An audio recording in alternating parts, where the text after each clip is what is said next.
The first film adaptation of Eric Maria Remarque's anti-war epic All Quiet on the Western Front won the third Best Picture Oscar against the biopic of late Prime Minister Benjamin Disraeli in Disraeli, prison action drama The Big House, sex drama The Divorcee, and the musical comedy The Love Parade. The Best Picture nomination for Disraeli is a dumbfounding decision for me, as it has no redeeming qualities from its opening sequence down to its final second due to its grainy cinematography, incomprehensible dialogues, uneventful screenplay, uninspired direction, and ligneous acting. I challenge everyone who will not doze off with it, as it is one of the worst films I have ever seen. The Love Parade jam-packs two love stories with needless musical sequences. Maurice Chevalier and Jeanette MacDonald try their best to be funny and end up weirdly distanced from each other, building their respective characters without spicing up their chemistry and relationship. The film could have been enhanced with a tighter story and harmony with the leads because it is the first musical that does not involve the entertainment industry, but alas, it's just one of the early examples of the Academy deeming it prestigious in a superficial manner. The Divorcee is probably the riskiest and best pre-Hays Code film to tackle the perplexities of sexual norms between men and women in an era teeming with troubled marriages. The film is timeless in the sense that the issue of the demonization of adulterous women compared to adulterous men still resonates today. Norma Shearer and Chester Morris carried the film and its message well. Jerry Martin is a gift for Norma, even if she is not the ideal fit. I also appreciate that the film neither sides with Jerry nor Ted. Both were wrong, but both were treated respectfully despite their shortcomings. My only nitpicks are the opening scene is so separated from everything else, and I felt that the film could have been more daring in its resolutions.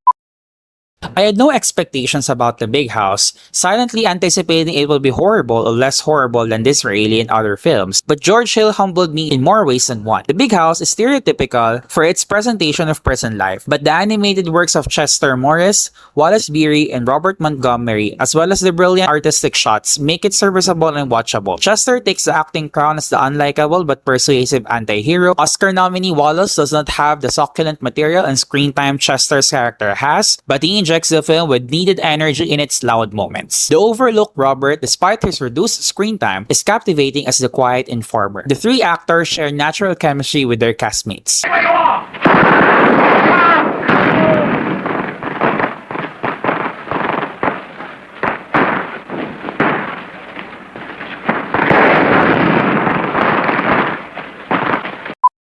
Looking back, I used to treat All Quiet on the Western Front as a film I respect more than I love because of its ordinariness, unlike the gargantuan and violent war epics succeeding it, like The Bridge on the River Kwai, Lawrence of Arabia, and Schindler's List. Well, my latest rewatch made me respect and love it, and I now consider it my third favorite war or anti-war film after Jojo Rabbit and Inglourious Basterds. All Quiet on the Western Front is the first early talkie with complete and perfect ingredients. Reframing the story to the Germans' POV is a genius narrative decision because it boldly expresses how war damages all individuals, regardless of their personal background and political affiliations. The G-Wiz acting ensemble may not be everyone's cup of tea, but their innocence and inexperience contrast with the horror, tension, and unpredictability of war. Their mundane interactions, deficient in military jargon while conversing, eating, practicing, disagreeing, or playing are absorbing. I guess their ordinary feel added a realistic touch that made them extraordinary. Of course, it is the claustrophobic and nail-biting direction, execution,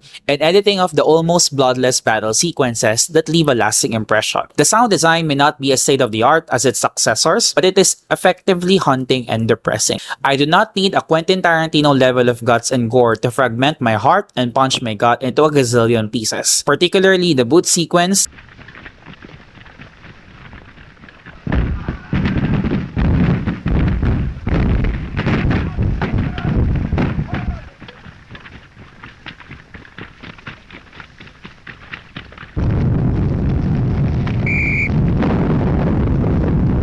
and the ending with the superimposed images of the soldiers on the graveyard. It is a monumental masterpiece is what it is. I do not want to end this review without highlighting Lew Ayres, the lead actor who played the central protagonist Paul Baumer, and who should have bagged the best actor of 1930. To say that his performance is a heartbreaking tour de force is an understatement. The film threw Lew into a parade of unbearable situations that I wish no one would experience and endure. His gradual transformation from the exultant and optimistic student who believes participating in war will uplift him to an embittered soldier who lost everyone around him and could not return to his former life is hard-hitting. Heard you in here reciting that same old stuff.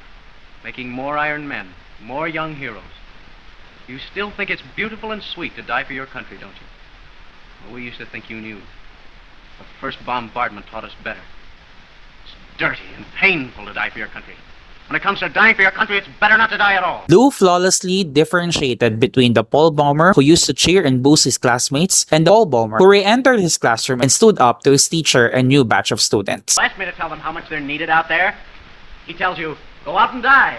Oh, but if you'll pardon me, it's easier to say go out and die than it is to do it. I could go on forever flattering All Quiet on the Western Front, but I am running out of positive superlatives to substantiate my love for it. It is kind of forgotten compared to other Best Picture winners and its contemporaries, but you will never forget it once you take it a shot.